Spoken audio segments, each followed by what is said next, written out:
Então, queridos irmãs e irmãos de partes diferentes do mundo, quando lemos a Bíblia, podemos lê-la com a mente e estudá-la como um livro de teologia, ou podemos tentar ver o coração de Deus enquanto lemos. E é isso que eu tenho tentado fazer mais e mais. Nos primeiros dias, quando eu me converti, há uns 60 anos, eu li e eu estudei como um livro normal. Mas à medida que eu amadureci, envelheci, eu descobri que a Bíblia nos foi dada para que possamos olhar para o coração de Deus. E é isso que vai mudar a tua vida. Do contrário, você só vai obter algumas doutrinas, talvez vai encontrar algum conforto em momentos de dificuldade, etc. Mas se você puder olhar para dentro do coração de Deus, você vai encontrar essa comunhão com esse Pai maravilhoso que está no céu, que tem um cuidado por nós que é tão intenso, que Ele estava disposto até a enviar o seu Filho à Terra, apenas para que Ele pudesse ter você e eu como filhos. E quanto mais eu penso nisso, cara, muitas vezes me faz chorar. O Pai me ama muito e me seguiu nos dias que eu me afastei dele e me trouxe de volta para Ele. Eu nunca quero perder de vista o coração de Deus. Eu quero convidar todos vocês, queridos irmãos e irmãs, a pedir ao Espírito Santo que lhes mostre o coração de seu Pai Celestial, que mostre o coração de Jesus Cristo. E o assunto hoje é referente à família. A gente deve manifestar a vida de Cristo primeiro na nossa própria casa, porque não podemos dar aos outros aquilo que não funciona na nossa própria casa, não é? Eu usei esse exemplo aqui muitas vezes.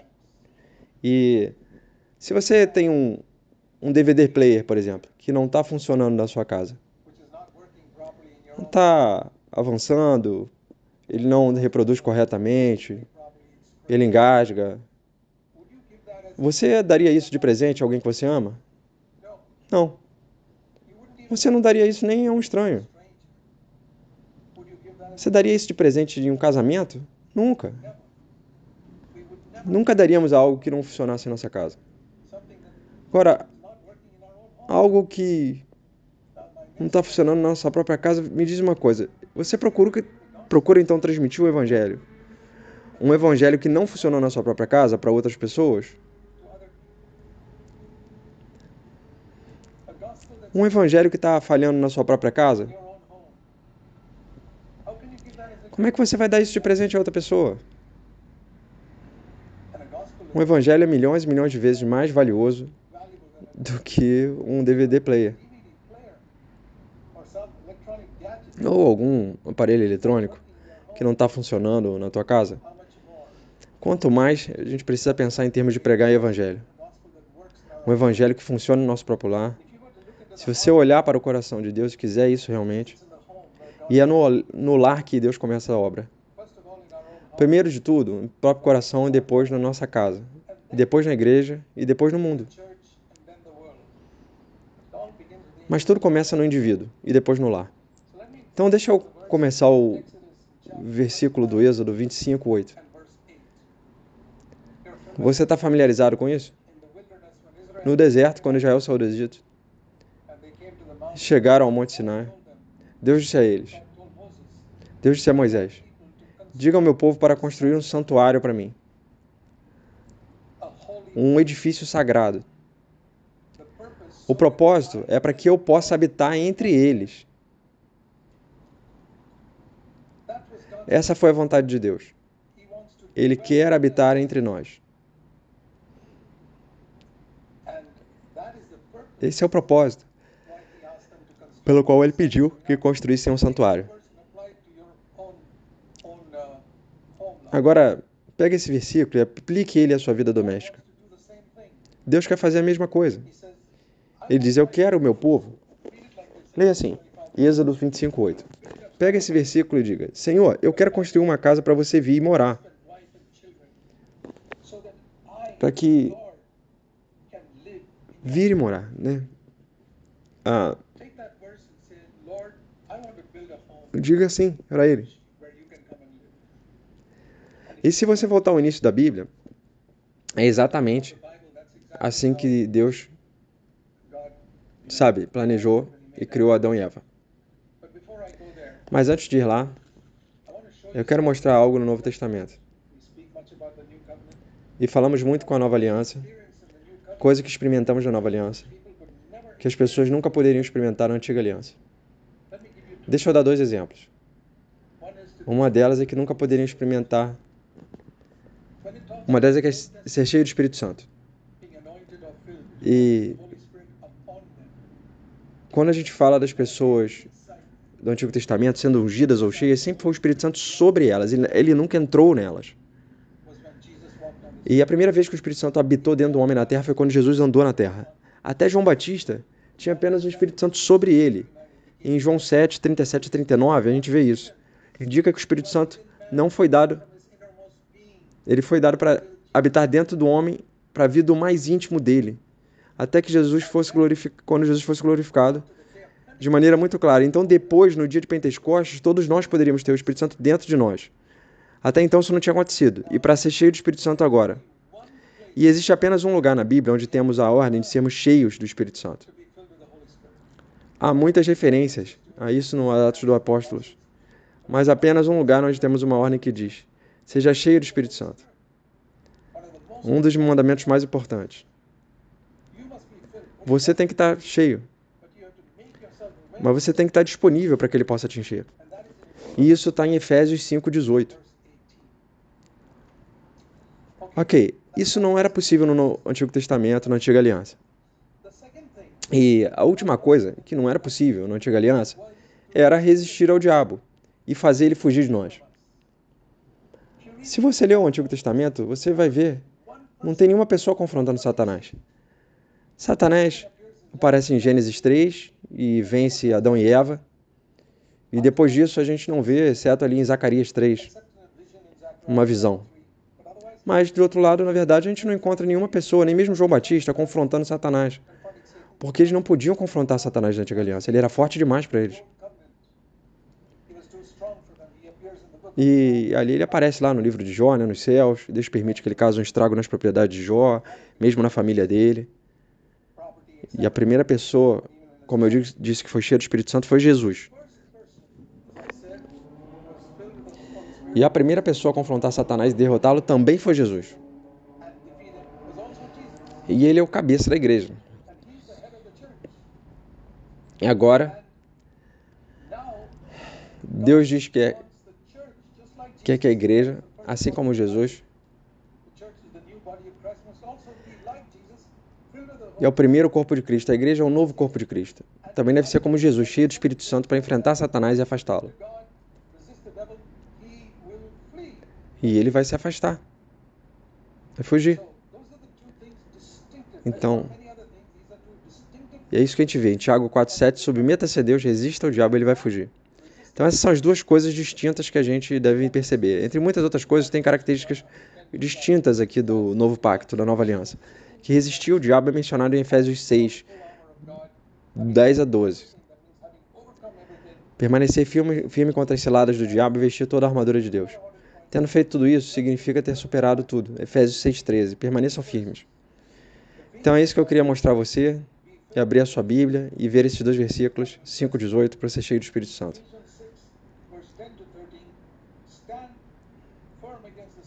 Fique firme contra os esquemas do diabo e vença. E agora eu quero que você perceba algo muito interessante aqui nessas 2 declarações. Muito importante. Ser cheio do Espírito Santo, por um lado, e resistir ao diabo, de outro. Você sabe o que está no meio? A vida familiar. Maridos, esposas. No capítulo 5, 22 a 33. Filhos, pais. Capítulo 6, do 1 ao 4. Servos, senhores. Muitas casas têm servos e senhores. Capítulo 6, 5 a 8, 5 a 9. Por que essa seção sobre a família está colocada entre esses 2 versículos tão importantes? Por quê? 2 coisas. Primeiro, você não pode viver essa vida familiar sem ser cheio do Espírito Santo. É por isso que o único lugar que eu disse em toda a Bíblia, onde seja cheio do Espírito Santo. Seja cheio do Espírito Santo, então diz, agora as esposas estão sujeitas aos seus maridos. E maridos, amem as suas esposas como Cristo amou a igreja. Como é que você pode fazer isso sem ser cheio do Espírito Santo? Pais, amem e criem teus filhos nesse mundo perverso de uma maneira piedosa. Como você pode fazer isso sem a plenitude do Espírito Santo? Portanto, seja cheio do Espírito Santo. Muitas pessoas dizem que se você estiver cheio do Espírito, você vai poder falar em línguas. Sim, esse é um dos dons do Espírito. Mas aqui diz, sejam cheios do Espírito Santo, maridos e esposas, e é assim que vocês devem viver juntos. Cheios do Espírito, pais e filhos, e é assim que vocês devem criar teus filhos. Você vê isso como resultado de ser cheio do Espírito Santo? Será que você enxerga isso? Em segundo lugar, por que essa sessão sobre guerra contra o diabo vem imediatamente após a sessão sobre o lar cristão?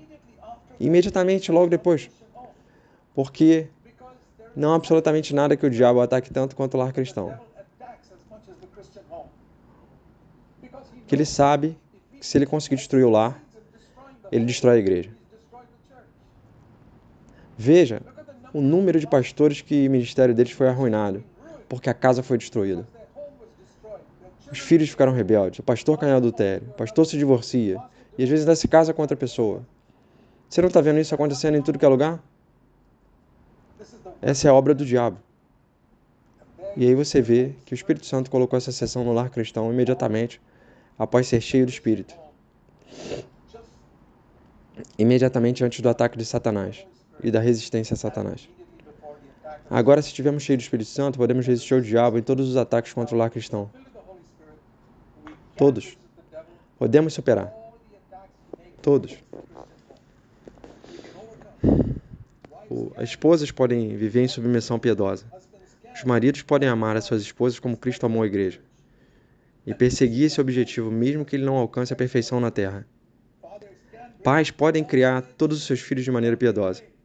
E é possível que o diabo ataque teus filhos, mas ele não vai ter sucesso. Seja cheio do Espírito Santo, acredite na promessa de Deus. É por isso que ele colocou a sessão do lar cristão logo depois ser cheio do Espírito Santo. E eu posso dizer que você pode resistir ao diabo ali em Efésios 6,13. Eu tenho vencido tudo que você pode suportar. Maridos e esposas podem resistir e dizer que vencemos o diabo em nossa casa. Pais e filhos podem resistir e dizer que vencemos o diabo em nossa casa. Esse é o nosso objetivo. Queridos irmãos e irmãs, eu confio que ao ouvirem a palavra de hoje entenderão um pouco mais o que isso significa. Então eu quero que você abra comigo agora Gênesis 1 e 2, onde o lar cristão começa. Então você sabe, uma vez quando os fariseus foram até Jesus e disseram, divórcio é permitido? Isso está em Mateus 19. Eu não quero perder tempo indo até agora. Olhe isso para isso algum dia. Por que Moisés ordenou o divórcio? Por quê? E aí Jesus falou, Moisés nunca ordenou o divórcio. Ele permitiu o divórcio. Muito fácil distorcer as escrituras. Os fariseus distorceram isso. Eles não gostavam da esposa, estavam apenas dizendo que Moisés ordenou. Moisés nunca ordenou isso, e ainda hoje o divórcio não é ordenado. Então você sabe por que algumas pessoas dizem, Jesus permitiu um caso de adultério. Você pode se divorciar da sua esposa, nesse caso. Não, ele não comandou isso. Você pode perdoar sua esposa, mesmo que ela se divorcie, e o marido, mesmo que ele se divorcie. Esse é um caminho muito maior, mais elevado. Mas se você é um crente fraco, está permitido. Então, eu estou mostrando apenas como as pessoas distorcem as escrituras. Mas Jesus disse, quando fizeram essa pergunta, como é que era no início, no princípio? E ele disse, no início Deus não fez duas mulheres. Ele permitiu que Adão escolhesse apenas uma? Não. Portanto, a solução que a pergunta feita para os fariseus era, sempre volte ao início. Em tudo, volte ao início e você vai entender o plano de Deus. Você vai ver o coração de Deus. Então, pensa num lar cristão, volte ao início e veja qual era o plano de Deus para o casamento. Isso, e depois que o pecado estragou muitas coisas, volte ao início. Para começar, deixa eu mostrar algo aqui muito interessante. Durante 5 dias, Deus disse que Deus fez coisas diferentes, recriando, refazendo aquela terra caída que estava corrompida. E cada dia, no final do dia, ele dizia que estava bom. Cada dia, ele dizia. Ele disse 5 vezes que era bom. Era bom. Exceto no segundo dia, todos os outros dias ele disse que foi bom, foi bom, foi bom. E eu acho que no segundo dia ele não disse isso porque foi o dia em que os céus foram separados e o diabo estava no segundo céu, né? Foi expulso do terceiro céu. Mas os outros dias ele disse que foi bom, foi bom, foi bom. Então diz que no sexto dia, você sabe o que Deus diz? Ele diz que não é bom. Você já reparou isso? 5 dias, 5 vezes ele diz, tá bom, foi bom, é bom, é bom, é bom, é bom. De repente, no sexto dia ele diz, não é bom. Notaram isso? Diz ali em Gênesis 2:18. Depois de fazer Adão, ele disse, não é bom que esse homem fique só. Depois de dizer que era bom 5 vezes. Então ele fez Eva. E trouxe Eva para Adão. E os uniu. E esse foi o primeiro casamento que nos conduziu. Então ele disse em Gênesis 1:31 que era muito bom. Você viu esse desenvolvimento? 5 vezes. Não é bom, não é bom, não é bom, não é bom, não é bom. 5 vezes. Perdão, 5 vezes. É bom, é bom, é bom, é bom, é bom. Sexta, não é bom. E uma vez que o casal entra em cena, muito bom. É assim que tem que ser no teu casamento. Mesmo que não tenha sido bom, fica muito bom. Ou mesmo que se era bom, pode se tornar muito bom. Mesmo que... Vamos lá, examinar nossos próprios corações. Se é uma verdade na sua experiência, eu já estou casado há 52 anos. Eu e minha esposa, a gente tem um casamento muito feliz. Eu posso dizer honestamente que é muito bom. Foi bom quando eu era solteiro. E é muito bom que depois do casamento... Não sei, é claro que a gente não é perfeito, mas... E a gente não se casou perfeitamente, não somos perfeitos até hoje. Estamos avançando rumo à perfeição. E ainda não nos tornamos totalmente parecidos com Jesus, mas estamos no caminho. E só uma coisa, é muito bom. Eu quero que todos vocês almejem isso. Nunca diga que será bom no meu casamento. Diga que vai ser muito bom. Vai correr muito bem com os meus filhos. Fale a palavra da fé. É isso que Jesus disse. Volte ao início. Diga aos fariseus. Você está falando sobre divórcio, é algo que Deus permitiu por causa do pecado. Volte ao início. Ele nunca permitiu o divórcio entre Adão e Eva. Da mesma forma, qualquer que seja a condição que você esteja, e que você veja as famílias cristãs hoje, mesmo as famílias de pregadores, pastores, Deus volte ao início. Como é que foi lá? Ele transformou uma situação que não estava muito boa em uma situação muito boa. Então, se você sente que a sua casa a coisa não está muito boa, Gênesis 2:18. Seja não boa por qualquer motivo que seja. E aí tem um outro motivo. No seu caso, pode ser qualquer outro motivo. Deus pode transformar em algo muito bom. Vamos começar com essa fé. Veja, se você não tem fé quando você vai ao Senhor, se você acha que Deus é uma pessoa indefesa, incapaz, seu problema é que é grande demais, então Ele nunca vai poder te ajudar. Deus não pode fazer nada por você porque você está amarrando as mãos de Deus com a tua incredulidade.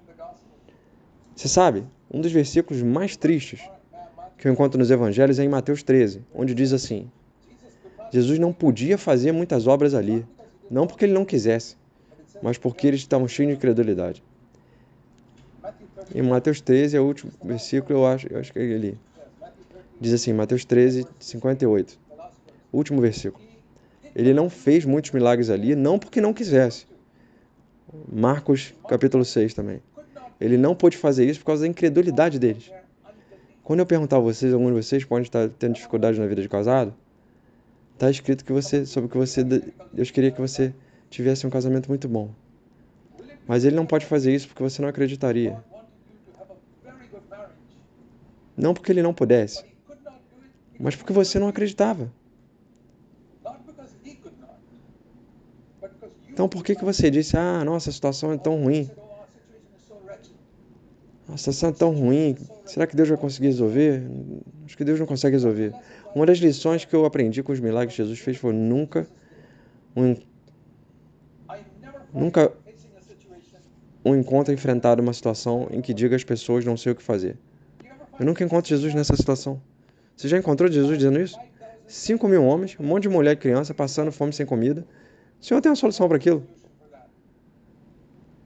A tempestade, prestes a afundar o barco ali no Lago da Galileia, ele tem uma solução para isso. Acabou o vinho num casamento lá em Caná, ele tem uma solução para isso. Lázaro morreu, ele tem uma solução para isso. O que você aprendeu com todos esses milagres que Jesus fez? Eu aprendi uma lição. Nada é impossível para Deus. Nenhum problema é grande demais para Deus lidar. Essa é a mensagem que eu recebo de todos os milagres que Jesus fez. Nunca ninguém veio até ele com um problema onde Jesus teve que coçar a cabeça e dizer, não sei o que fazer sobre isso. Nunca. Para cada problema que as pessoas procuravam, ele tinha uma solução. Quer tenha sido uma mulher apanhada de adultério, ou uma mulher samaritana, 5 vezes divorciada, ninguém se importava, ou a quem as pessoas talvez odiassem, e Jesus a redimiu, ele podia resolver qualquer problema. E que problema existe hoje aqui no século XXI que Jesus não possa resolver? Tenha fé. Certa vez, um homem trouxe o seu filho a Jesus e disse, eu trouxe a teus discípulos, mas eles não puderam ajudar. Se você puder fazer alguma coisa, por favor, nos ajude. Jesus disse, não diga se eu puder. Ele botou o se de volta nele. Aquele homem veio até Jesus, disse, se você puder nos ajudar, e Jesus virou para ele e falou, se você puder acreditar, todas as coisas são possíveis. E o filho foi entregue, livre daquilo, liberto. Mas ele não tinha isso. Ele não tinha muita fé. Ele disse, Senhor, eu não tenho muita fé. Por favor, me ajuda na minha incredulidade. Mesmo isso é bom o suficiente para eu, Senhor, dizer, Senhor, eu não tenho muita fé, mas eu tenho pouco. Me ajuda na minha incredulidade, Senhor. Você pode experimentar um milagre de Deus. E, cara, vivemos uma época que há uma tremenda necessidade de milagre nos lares. Nas relações marido-mulher, nas relações pais e filhos. Então, o que a gente vê aqui? Esse era o propósito de Deus, que eles unissem. E havia um plano ali que Deus disse que tinha quando não é bom, que o homem fique sozinho. Em Gênesis 2:18, eu falei para ele uma auxiliadora. Diz ali. Uma auxiliadora, uma ajudante. Eu quero que você veja algo poderoso nessas palavras. Não pula isso muito rapidamente, não. O que o Senhor quis dizer? Ele quis fazer de Adão ali uma ajudante. A esposa devia ser uma ajudante para o marido, não uma escrava. Não trate a sua esposa como uma escrava. Porque isso não é assim que se obedece. Ela não está ali para obedecer a ordem. Espere ser um rei dominando escravos. Não é assim que uma esposa deve ser. Uma esposa é uma ajudante. A esposa não deve ser senhora do marido. Não, ele não disse, deixa eu fazer uma senhora para Adão. Não, ele falou uma ajudante. E como alguém disse, Deus tirou uma costela do lado de Adão, ele não tirou um osso da cabeça, nem um osso do pé. Nem para que ela governasse sobre ele, nem para que ele ela ficasse subalterna a ele. Não, eles são iguais. Tomou do lado. Levou uma costela. Então, o lado esquerdo, perto do coração, para que o homem mantivesse a esposa sempre perto do coração. Perto dele, reconhecesse que ela é com ele. E aqueles de vocês que conhecem a Bíblia, encontram mais alguém no Novo Testamento que é chamado de ajudante? Você lembra ali em João 14? Quando Jesus disse, um pouco antes de subir, ascender ao céu na última ceia, ele disse, se você me ama, João 14:15, você vai guardar os meus mandamentos. Mas que alto padrão esses mandamentos eram no Sermão do Monte, né? E ele estava dizendo, ei, eu sei que é difícil guardar esses mandamentos, mas João 14:16, eu vou pedir ao Pai que mande a vocês um ajudante. E aqui na outra versão, ele diz um ajudante, ele é chamado de ajudante, o Espírito Santo é chamado de ajudante. E Jesus deu esse nome ao Espírito Santo. É interessante que Deus deu esse nome a Eva também, né? A esposa deve ser uma ajudante para o marido. assim como o Espírito Santo é para nós. Veja como o Espírito Santo nos ajuda. O Espírito Santo nos ajuda de uma forma muito oculta. Ele não fica se exibindo publicamente. A gente não vê shows do Espírito Santo. Mas ele está nos bastidores o tempo todo nos ajudando. E eu acredito que ele está me ajudando aqui agora enquanto eu falo. Eu não ia ousar falar sem a ajuda do Espírito Santo. Eu sempre que eu vou falar, eu falo, Senhor, me ajuda que nem um galho de uma árvore. Se a seiva não fluir da árvore para o galho, não tem fruto. Então eu sou dependente do Espírito Santo. Mas você não vê o Espírito Santo, ele é um ajudante oculto. Mas, sem a ajuda dele, eu não consigo fazer o trabalho. E o marido deve reconhecer que a esposa é como uma ajudante oculta. Também não vai conseguir realizar o trabalho sem ela. E a esposa também deve reconhecer que eu não preciso de destaque. O Espírito Santo busca proeminência. A esposa deveria dizer, por que eu deveria buscar proeminência, quando o Espírito Santo não busca proeminência? Quero ser uma ajudadora oculta para o meu marido, assim como o Espírito Santo é um ajudador oculto para o homem.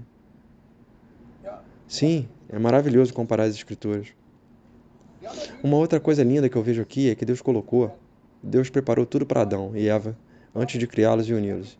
É maravilhoso reconhecer que você deve acreditar que se Deus uniu o casamento, se você é casado, há muitas coisas maravilhosas que Deus preparou para você. Você não deve ter essa fé. Eu não estou falando de muito dinheiro e riqueza, não é bem assim.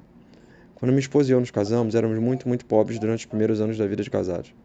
Não tínhamos muito dinheiro nem para alugar um prédio para morar. Éramos muito pobres. Uma casa para morar, no caso, né? Eu desisti de todos os meus ganhos na Marinha como oficial pela obra de Deus. E a gente estava confiando no Senhor para todas as nossas necessidades. Confiando nele. Mas Deus cuidou de nós. Nós éramos pobres, mas éramos felizes. E Deus provê tudo. E o que vemos aqui no caso de Adão e Eva é que ele proporcionou um lindo jardim. E o que vemos aqui no... Veja só, eu acho que tinha uma mensagem ali, no Jardim do Éden. Deve ter sido aquele lindo jardim que o mundo já viu, o mais lindo que já viu, e tinha flores, árvores, todos os animais, gentis e bons. Não tinha animais selvagens. Um ambiente lindo, um jardim maravilhoso.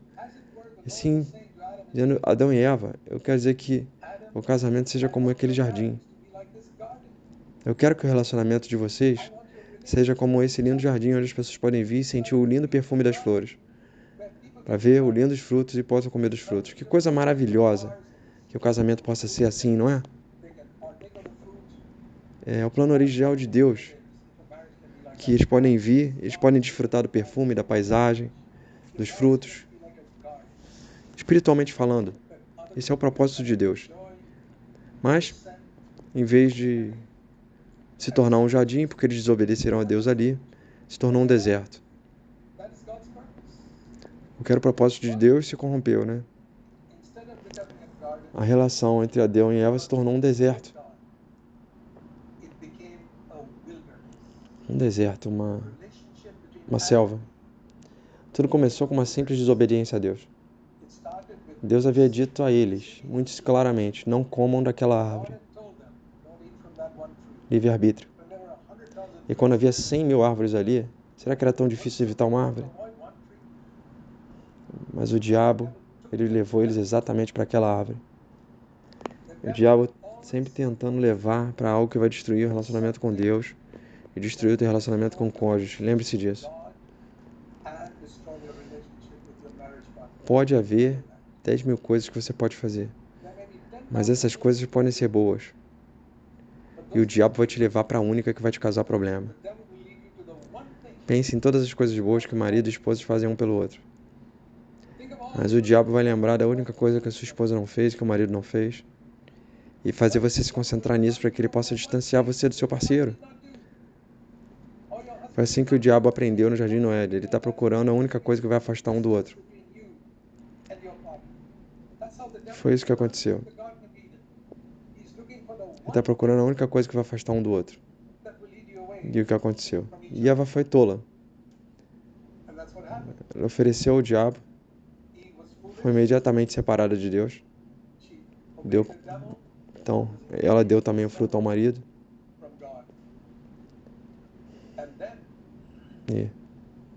E agora, quando ela deu, né? Agora você sabe, eu estava lendo em Gênesis 3. Quando eu li isso aqui, eu pensei que Adão estava vagando assim em algum outro lugar, né? No jardim. Gênesis 3, 6. E eu vi que Adão estava parado, na verdade, bem do lado dela. Ambos estavam juntos ali, de frente para aquela árvore proibida. E quando o diabo falou com Eva, Adão estava ouvindo. Por que ele era burro? Porque ele não disse à esposa: Ei, por que ele não ouviu isso? Vamos sair daqui, eu não quero ouvir essa serpente. Não devemos ouvir essa serpente. Por que ele não tomou o seu lugar como chefe da casa, cabeça da casa? Muitas vezes eu me pergunto, por que o marido não assume o cabeça da casa? Quando ele vê algo entrando na casa, de frente da esposa, dos filhos, que ele sabe que desonra a Deus. Por que ele não se posiciona, cara? Contra algum filme obsceno que está sendo assistido na TV, um livro que é impróprio para um cristão ler, uma revista que não é adequada para um cristão ler em casa. Por que permite isso? O que ele permite como Adão quieto? Adão foi feito para ser o cabeça da casa e ele falhou. E muitos maridos falharam exatamente dessa maneira.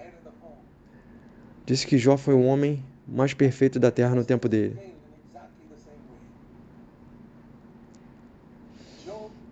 O homem mais perfeito da terra no tempo dele. Deus disse que não havia ninguém como ele na terra. Ele disse isso ao diabo. E a sua esposa não tinha uma mentalidade assim, não era tão espiritual como ele. E Jó aceitou. Ele aceitou a tragédia que tinha acontecido nisso, mas a esposa não aguentou. E a gente lê ali, no capítulo, em Jó 2. A esposa chegou e disse: por que você não amaldiçoa Deus e morre? Em outras palavras, por que você não amaldiçoa Deus e comete suicídio? E você está falando... E ele diz, Jó diz, você está falando que nem uma mulher tola. Ele assumiu a posição de chefe da casa. Isso é uma tolice de se dizer. Você diria isso se alguém na tua casa dissesse ao contrário à vontade de Deus? Diga isso de uma forma amorosa. Querida, isso não é uma coisa boa dizer. A gente não quer desobedecer a Deus. Aqui. É isso que Adão devia ter dito. E Eva, a gente não devia estar falando disso. Embora. Vamos embora. Que história teria sido diferente, não é? Mas ele não assumiu o seu lugar como chefe da família.